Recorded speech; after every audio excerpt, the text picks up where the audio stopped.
Muy buena gente, bienvenidos a un nuevo episodio de En Otras Palabras, una vez más en un nuevo episodio para charlar un poquito, para mezclar dos mundos de este podcast, para mezclar un poco la economía, para mezclar un poco el sector internacional y para traerlos a un punto en común que es el Tratado de Libre Comercio que se firmó entre la Unión Europea y el Mercosur. Recuerden, países que se unen, que forman uniones aduaneras, bueno, en el caso de los europeos un nivel más arriba, ahora lo vamos a explicar, pero que se unieron y entre sí firmaron un acuerdo comercial que alcanza a 700 millones de personas, uno de los acuerdos comerciales más grandes del mundo, de la historia también se le podría llamar, y va a tener un impacto grandísimo.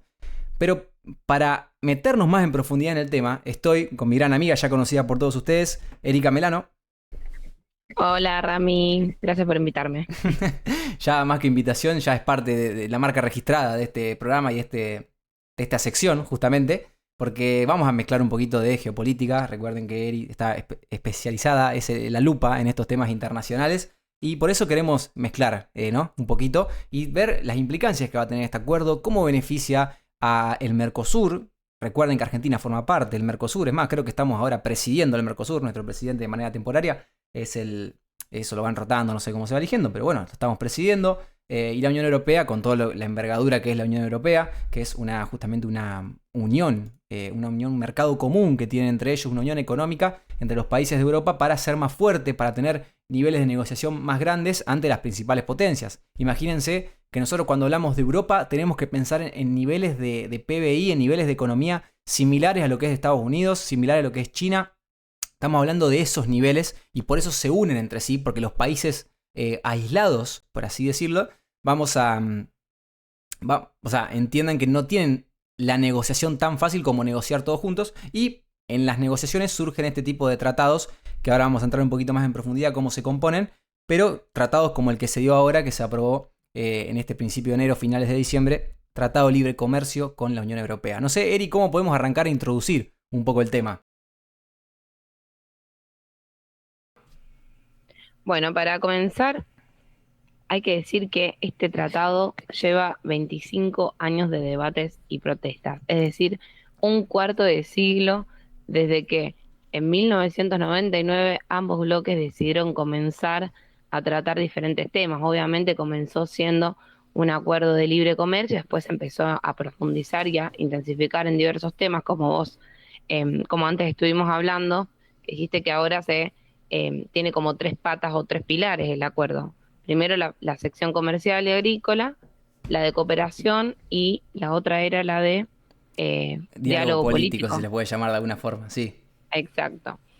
Eh, entonces, bueno, su firma definitiva va a realizarse el 17 de enero en Asunción y bueno, esperemos que después lo pueda llegar a aprobar la Eurocámara.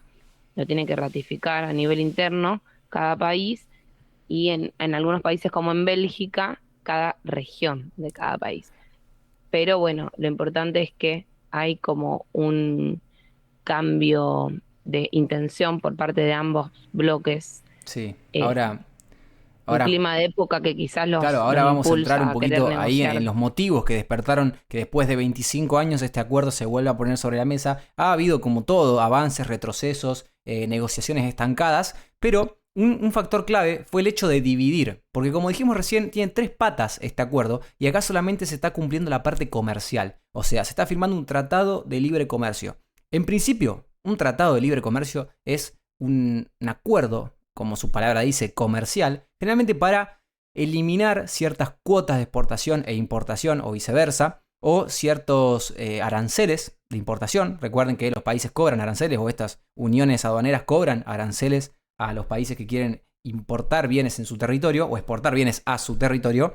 Entonces eso encarece los bienes, bueno, toda una complicación, obviamente para proteger sus propios intereses o como ellos lo vean conveniente, digamos. Entonces se ponen de acuerdo, se unen para decir, bueno, empecemos a comerciar más libremente entre nosotros. Eso lo que te permite es tener, de cierta forma, productos más baratos en ambos sectores. Obviamente no es tan fácil como abrir tu economía y decir, bueno, a ver, comprame, vendeme. Cada país tiene que defender un poco lo que le pertenece o lo que puede producir competentemente y protegerse de lo que no puede producir de manera igualitaria con otros países. Pongo un ejemplo.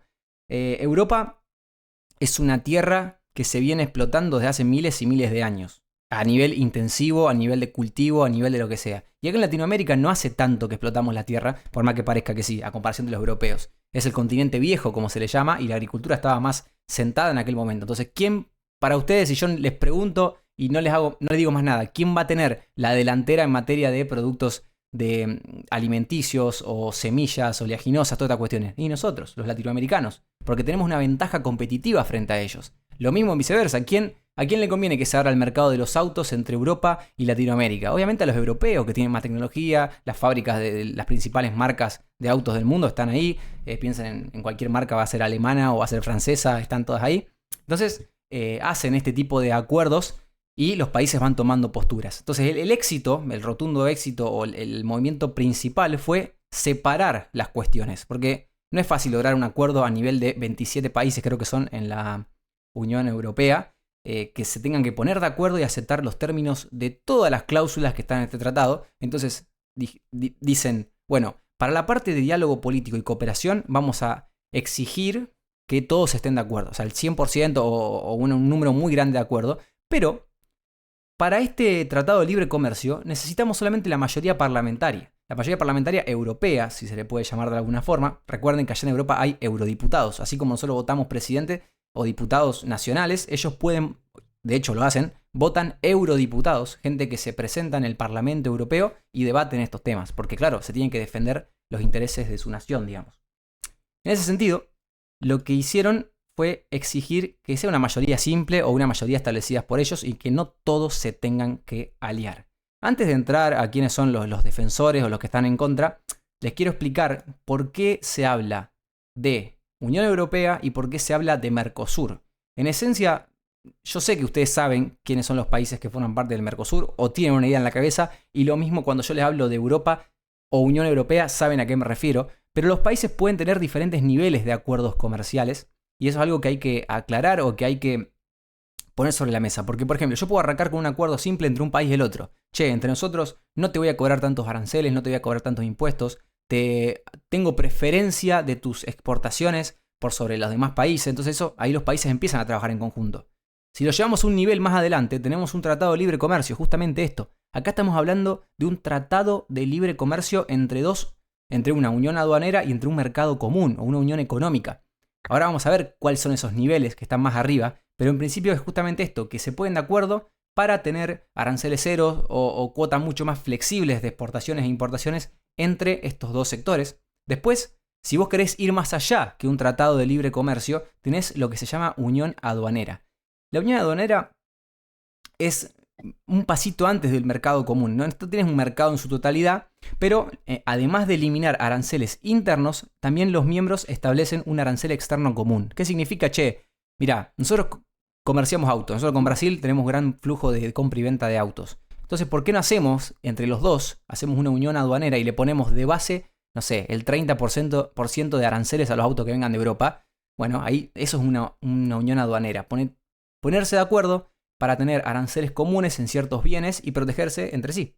Después vamos a ir un paso más. Si los países quieren tener un poquito más de unión, de integrarse más económicamente, que esa es la gracia de todo, pasás al mercado común. El mercado común del sur es el Mercosur. Es justamente lo que hay acá en Latinoamérica o en los países que forman el Mercosur, que no solamente circulan libremente las mercaderías, sino que también circulan libremente los factores de producción. ¿Quiénes son factores de producción? La gente que trabaja, los capitales que sirven para, financiar proyectos. Las tierras son tierras, no se mueven, pero en principio es fácil la transmisión de propiedad de las tierras. Todas estas cuestiones hacen a los factores de producción. Lo que dije recién, trabajadores, capitales, servicios, todo está mucho menos regulado y más integrado entre sí. Después, ahí entramos a lo que tiene la Unión Europea, que es la unión económica. Ahí los países ya no estamos hablando solamente del libre transporte y flujo de factores de producción, sino que también estamos hablando de políticas económicas en conjunto. Por eso está el Europarlamento, si le puede llamar de alguna forma. Esto incluye coordinar leyes fiscales, regulaciones industriales y en su punto máximo la adopción de una moneda única. Piensen en el euro. El euro existe porque existe la Unión Europea. Antes España tenía su moneda, todos los países tenían sus propias monedas, ahora no me acuerdo los nombres de cada una, pero está el famoso caso de George Soros cuando tumba el Banco de Inglaterra, porque tenían la libra y el otro tenía el franco y el otro... Bueno, así hicieron un montón de cosas y ahora tienen el euro como moneda en común.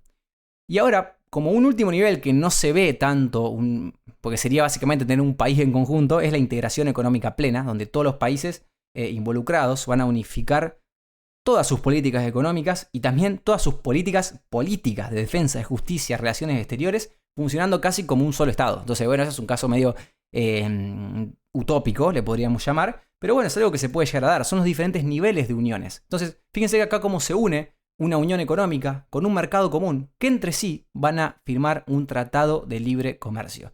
Ahora, después de todo ese preámbulo y de todo lo que explica justamente, quería pasar a cuáles son los bandos de cada cosa, porque yo dije que se trató principalmente el tratado de libre comercio, pero lo que tuvieron que lograr es que el bando opositor no supere el 35% de la población europea. Y para eso tenés que convencer a diferentes países. De nada te sirve que juntás 22 países de la Unión Europea de un lado, pero los 6 más poblados están del otro, los 5 más poblados están del otro. Bueno, vas a salir perdiendo porque no tenés esa minoría. Ahora, no sé, Eri, si tenés ahí a mano para explicarnos cuáles son los países que estuvieron a favor, los que están en contra, quién se pasó a último momento, qué hubo ahí de por medio. Bueno, para comenzar, más allá de los países que estuvieron a favor y en contra, es la población que estuvo a favor y en contra dentro de cada país de la Unión Europea. ¿Por qué? Porque había una dicotomía de opiniones e interpretaciones de las consecuencias que podía traer el acuerdo entre las economías industriales y aquellas que dependen un poco más del sector agrícola. Aquellas industriales están más a favor del acuerdo que las que dependen o que tienen una gran base agrícola. ¿Por qué? Porque se ven amenazados por el gran sector agrícola que tienen los países del Mercosur, porque cuentan con una eficiencia y una gran escala de agricultura, más que nada en lo que es Sudamérica. Claro. Entonces, los productos que ellos quieren proteger y que se ven amenazados son el sector cárnico, el avícola, el arroz, el de la miel, los huevos, el etanol. Más allá de los sectores dentro de cada país, es decir, la población dentro de cada país, hay países en específico que se fueron uniendo y no a firmar el acuerdo. Aquellos que estaban más a favor, los que estaban más los detractores del pacto, los que estaban en contra, fueron Francia principalmente, que creía que el mercado europeo se puede ver seriamente trastocado por la entrada de los productos sudamericanos sin aranceles y siendo más competitivos. De hecho, te la tiro de cortita. Macron ayer o anteayer tiró un tuit larguísimo explicando por qué se oponía y toda la cháchara. Lo hizo el tipo, está firmemente en contra. Sí, Francia, todo el país directamente, o sea, el Estado mismo está en contra. Bélgica también es uno de los detractores. Después tenemos España y Alemania, que en cambio, a diferencia de ellos, creen que el acuerdo puede diversificar las oportunidades comerciales para la Unión Europea, que se ve amenazada por la competencia de China y por la política arancelaria de Estados Unidos. Es como que a nivel macro ven más beneficios que consecuencias del acuerdo. Claro. Y por último, Italia, que era un país que estaba a favor, en diciembre se suma a la oposición de Francia y consigue bloquear entonces el consenso. Claro. Ahora mismo, o sea, Italia se fue cambiando con el tiempo, ahora mismo cambia de posición y esta semana, que fue la semana de la firma del acuerdo, dice que se destacan los enormes beneficios derivados del acuerdo. Así que a nivel europeo, como bloque, vemos que hay fragmentación. Medio especulando, medio también serio. imagino, Va a depender siempre de quién esté en el poder en aquel momento. Por ejemplo, no es lo mismo negociar este acuerdo con un Bolsonaro de presidente en Brasil que con un Lula, con un Milei, ni con un Alberto Fernández. O sea, se tienen que dar ciertos momentos de la historia donde esté más o menos alineado todo a nivel las partes negociantes, porque ahora, suponete, nosotros hace poco con Argentina firmamos un acuerdo energético con Eni, que es la energética de allá de Italia, y entiendo que ahora Argentina quizás se puso un poco más del lado de Italia por una cuestión ideológica, por el motivo que sea, porque son amantes Milei y Meloni, no sé, no tengo ni idea, pero bueno, capaz que se fueron dando las cuestiones por atrás, tras bambalinas, que por ahí decimos nosotros, para que esto se termine destrabando así medio sobre la hora. Hicieron una especie de cambiazo de último momento y hizo que se destrabara todo este asunto que hace, como dijimos, 25 años que se está tratando. Exacto. Uno a veces mira a los bloques, o a los bloques, las integraciones económicas como algo muy eh, supra, digamos, Sí, y a nivel de la Unión Europea también, si bien es una integración supranacional, es decir, que excede a la política de cada país, después vemos que dentro de esa integración, de ese organismo, la política o la opinión de cada país sigue contando. Y quien totalmente. dirige cada país también. Entonces, depende del clima de época que se esté viviendo y del contexto que un poco impulsa a que se negocie o que También no se una de las negocie. cosas que Claro, podrían tal haber cual, tal hecho cual. o que se está suponiendo que haya generado que Italia se cambiara de bando, por decirlo de alguna forma, vos después, Eri, agregame si me falta algún detalle, pero son 3 puntos principales. Principalmente, se incluyeron ciertas cláusulas en materia, por ejemplo, de salvaguardias agrícolas. Se habló bastante de salvaguardias en este podcast cuando hablamos de Malvinas y estas reservas que se hacían los países. Por ejemplo, se determinó que se permita suspender las preferencias comerciales en algún momento. Preferencias comerciales las decimos cuando hablamos de esto que se libera tras el acuerdo. ¿Por qué? Porque cuando se firma este acuerdo, se van a eliminar los aranceles para el 91% de las exportaciones del Mercosur hacia Europa y para el 92% de las exportaciones de Europa hacia el Mercosur. Entonces, ¿qué te dice? Se dejaron una cláusula ahí, medio la letra chica, que dice que si en algún momento estas importaciones del Mercosur desestabilizan el mercado local de Europa, o no sé si será el caso de Italia o de algún país en particular, se pueden suspender esas preferencias transitoriamente hasta que se solucione. Yo entiendo que esto tendrá algún detalle de números, algún detalle de cuestiones que activen esta cláusula y no que sea al antojo de cada presidente, porque si no te vuelve loco. Después está lo que es el fondo de compensación, donde la Unión Europea habilitó un paquete de 45.000 millones de euros para asistir justamente a productores agrícolas.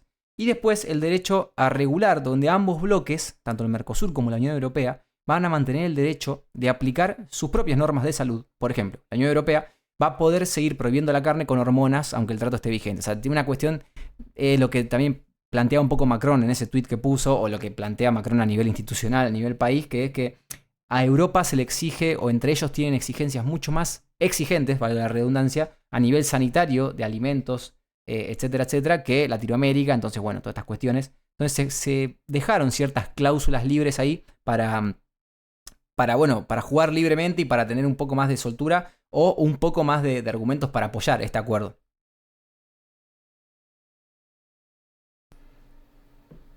Exacto, porque acordar con Europa implica eso, implica cumplir con estándares sanitarios, ambientales, de trazabilidad, con reglas claras. Ellos no solamente toman todas las reglas de la OMC, que recordemos que es la Organización Mundial del Comercio, sino que además de todas estas reglas le aplican unas que no están en la OMC u otras que son más profundas a las mismas de la OMC. Entonces, Claro. Europa es muy rígida en Sí. este sentido y los sudamericanos no estamos acostumbrados a negociar bajo reglas o estándares tan fijos en lo que es los sanitarios, los ambientales. Así que bueno, para la parte sudamericana es un desafío, pero a la vez como que siento que en cierto punto impulsa a mejorar la imagen que tiene a nivel internacional, la legitimidad, el know-how a nivel institucional. Sí, Así que totalmente. por eso tiene bastantes Solamente sin ver beneficios. las Sí, a cláusulas ver, del acuerdo, pensemos sin ver algo, que eso que es la letra chica. La realidad te dice que, por lo menos hasta hace poco, Europa se negaba al acuerdo.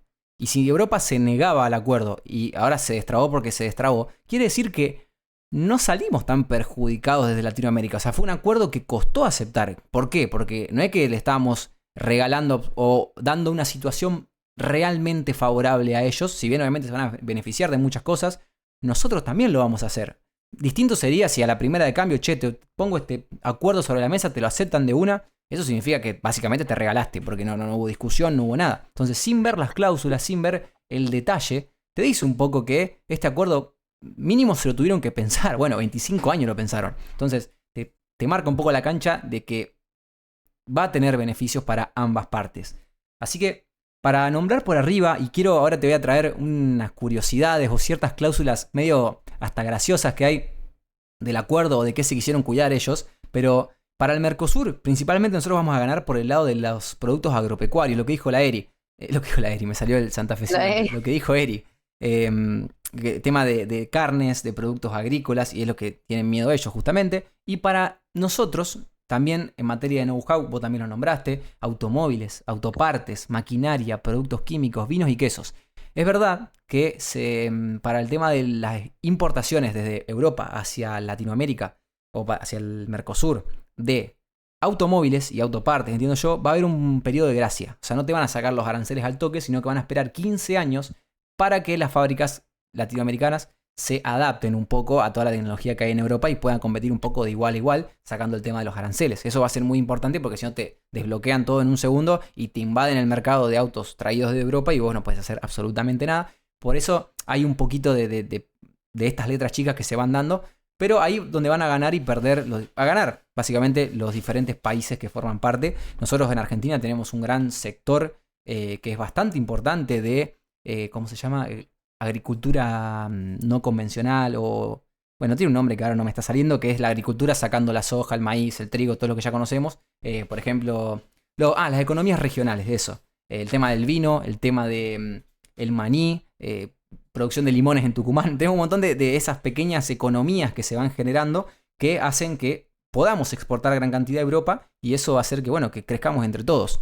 Me metería un montón en el aspecto económico, tampoco quiero hacer el episodio recontra largo, pero para poner un ejemplo muy cortito, hay algunos que dicen, che, esto cada uno quizá tenga una carguita ideológica, no lo quiero demasiado llevar para ese lado, pero para que lo entiendan conmigo. Uno dice, bueno, si nosotros empezamos a exportar carnes a Europa, capaz que la carne queda cara para el mercado interno, pero eso si la carne queda cara para el mercado interno significa que ponerse a producir carne da un montón de rentabilidad porque el precio es altísimo, porque estás vendiendo a Europa, estás vendiendo acá, te entiendo si vos podés darte el lujo de subir el precio.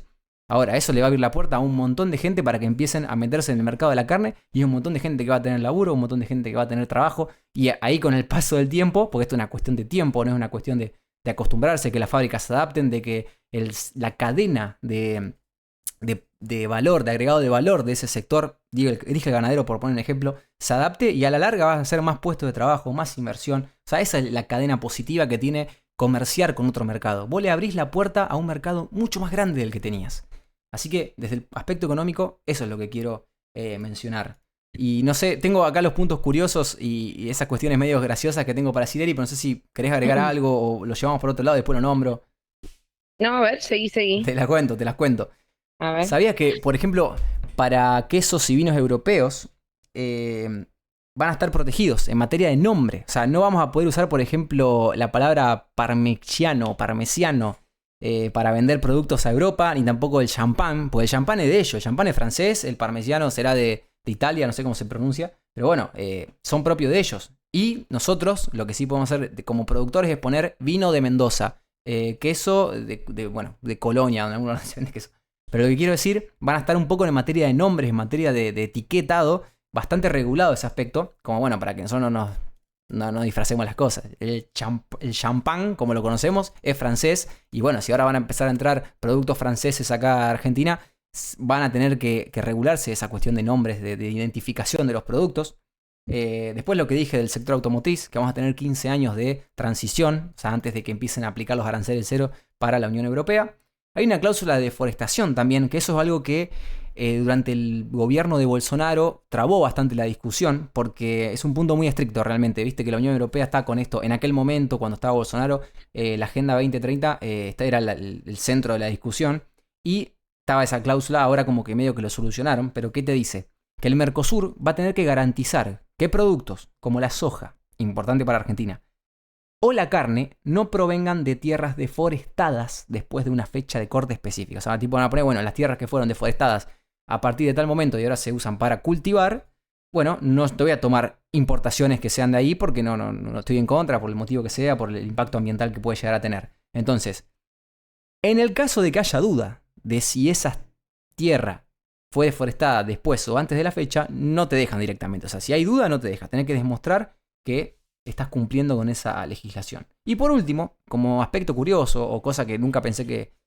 bueno, que los tratados de libre comercio tenían estos aspectos, son las compras públicas. Ahora, los gobiernos, el sector público, por ejemplo, el gobierno de España puede concesionar una obra, concesionar, no sé, proveerse de ciertos insumos, pero lo puede negociar directamente con empresas argentinas. Y eso está bueno porque le abre la puerta también a que el sector público de los diferentes países, acá en Argentina no creo que les pidamos mucho, pero bueno, que el sector público de los diferentes países se puedan proveer de insumos argentinos. Esos son los 4 puntitos que me gustaron mucho y que están buenos a mencionar. Exacto, y esto tiene mucho que ver con los valores que promueve el tratado en sí. Ya dijimos antes, no es solo un tratado de libre comercio, sino que es más profundo y más intensivo en diferentes valores a los que se acatan, como lo son el cambio climático, la valoración positiva de un sistema de comercio internacional abierto, transparente, basado en reglas, el desarrollo sostenible, la seguridad alimentaria. Se agarra mucho de las pautas de la Agenda 2030, del empoderamiento de las mujeres, de los derechos de los trabajadores. Entonces, es un elemento esencial eh, todo esto y aparte los compromisos firmados en el Acuerdo de París sobre el cambio climático que fue en 2014-2015. Nada, hay muchos valores que se tienen en cuenta y que por un lado es positivo porque a nivel de imagen está bueno lo que promueven, pero por otro lado lleva mucho tiempo de adaptación y muchos parámetros que tienen que cambiar a nivel interno o a nivel intrabloque, Y además Claro, para como añadir lo al estuviste aspecto mencionando recién. político interno sí, de la Unión Europea, hay que tener en cuenta por qué a nivel más que económico también, sí, geopolítico, como se le pueda llamar, se da este movimiento. Porque estamos viendo un mundo que está cambiando. Realmente lo que se le dice el orden mundial está hoy en día cambiando. Se están viendo muy marcados los bloques de América, lo que se le puede llamar Occidente, por así decirlo, Europa y Estados Unidos. Estados Unidos ahora interviniendo Venezuela, Estados Unidos haciéndose amigo de Argentina, si se le puede decir de esa forma. Empiezan a marcar la cancha de cómo se van a dividir las cosas. Trump presionando a Groenlandia para tratar de anexar ese territorio y que sea como una especie Él dice que no, ¿cómo es que dijo? No quiero tener a Rusia como vecino, teniendo en cuenta, bueno, lo tiene por el lado de Alaska también es vecino, pero no lo quiere tener de vecino en el Atlántico, por el lado de Groenlandia. Entonces también te marca la cancha de que se va a establecer un bloque bastante sólido en lo que es América, Latinoamérica, Estados Unidos y Europa. Entonces, bueno, mejora un poco o va en línea con esa dirección, con esa impronta que va a marcar la agenda en los próximos años. Entonces, Europa, ¿qué es lo que gana políticamente, geopolíticamente de este acuerdo? Primero que va a reducir brutalmente la dependencia de China. Europa lo están invadiendo productos chinos que llegan a 2 mangos y van a dejar de depender un poco en tecnología y minerales. Con esto que dijiste vos, Eri, de los valores de la Agenda 2030, de ser más amigables con el medio ambiente, las energías limpias empiezan a jugar fuerte en la Unión Europea y como ellos obtenían gran parte de esos insumos para tener o para cumplir con todas estos principios desde China, por ejemplo cuestiones como el litio principalmente, el Mercosur aparece muy fuerte ahí, porque no solo en materia de litio, de cobre, que es importante para la cuestión tecnológica europea, es fundamental. Entonces empiezan a tratar de desprenderse un poco de China, Taiwán, de estos países, para empezar a proveerse un poco más de Latinoamérica, lo cual a nivel económico capaz que es un efecto neutro, pero a nivel político te reduce dependencia de, por ejemplo, países como Rusia, como China. Recuerden cuando se armó el conflicto Rusia-Ucrania, los tipos en Europa cerraron un gasoducto de justamente transporte de gas, que era el comercio de gas entre Rusia, que le proveía a Europa. Los tipos lo cerraron y se quedaron sin gas, entre comillas, barato, por una cuestión de querer marcar la cancha a nivel político. Vos invadiste Ucrania, te cierro el gas y no me vendés más nada, guardátelo todo para vos. Entonces, claro, los tipos tuvieron que traer gas de otro lado y les salió mucho más caro. Entonces estas cosas tienen que empezar a prever, por ejemplo. También es esta cuestión de querer empezar a proveerse no solamente de países que se beneficie a nivel económico, sino también a nivel político, o que no le pase estas cosas como lo pasó con Rusia. Y lo último, bueno, a nivel de cuestión energética y alimentaria, el Mercosur se va a consolidar como un socio clave. El tema del hidrógeno verde, lo que es toda el aspecto o el espectro forestal que hay en Latinoamérica, hace que con toda esta cuestión de la cuota de la huella de carbono. Eso tiene una explicación mucho más profunda y larga, pero bueno, va a ser también por el lado del hidrógeno, de la contaminación, y por el lado de los alimentos que van a ir de Latinoamérica, van a jugar fuertemente ahí, sacando los conflictos que puedan llegar a tener y los intereses que tengan los diferentes países. A nivel político, esas son las principales cuestiones que rodean este aspecto. Después del Mercosur, bueno, ahora termino. En materia del Mercosur, te da a vos como Argentina o como países de Latinoamérica un sello de garantía, porque vos estás empezando a cumplir regulaciones establecidas por la Unión Europea, y también te blindás un poco de depender tanto de países como Estados Unidos, bueno, toda la parte de Norteamérica, que le pesaba un poco a Latinoamérica. Entonces ahí es como que se empieza a dividir un poco el aspecto.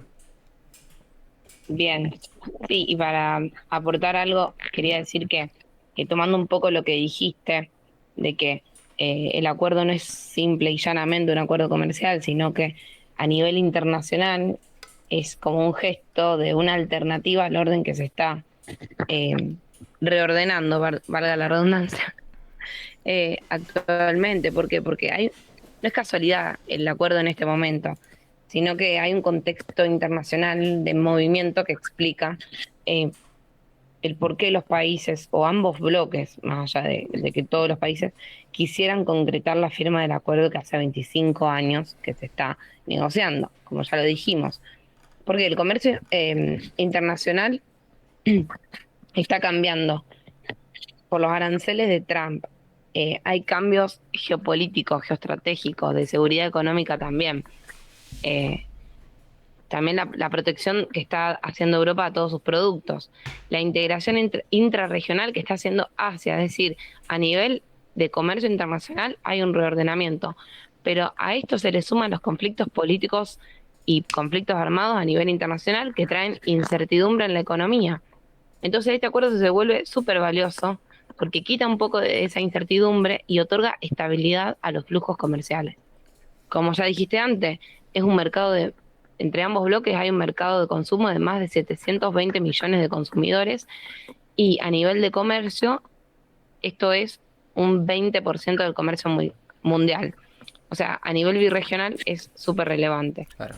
Entonces, bueno, hay un contexto internacional que impulsó a la firma del acuerdo. Y bueno, Sumamente importante de mi parte, todo eso. no hay mucho más que agregar. Esto es lo que tenía preparado. Recuerden, para que no sepa, que estoy grabando este episodio después de haber grabado otro episodio. Así que tengo la cabeza un poco mezclada con los temas de Argentina. Esto es increíble, la primera vez que me pasa. Pero si todo sale bien, ya lo van a tener esta semana. No sé, Eri, si nos queda algún detalle, alguna cuestión. Creo que lo principal está abarcado y Sí, consuma de mi profundidad. parte está.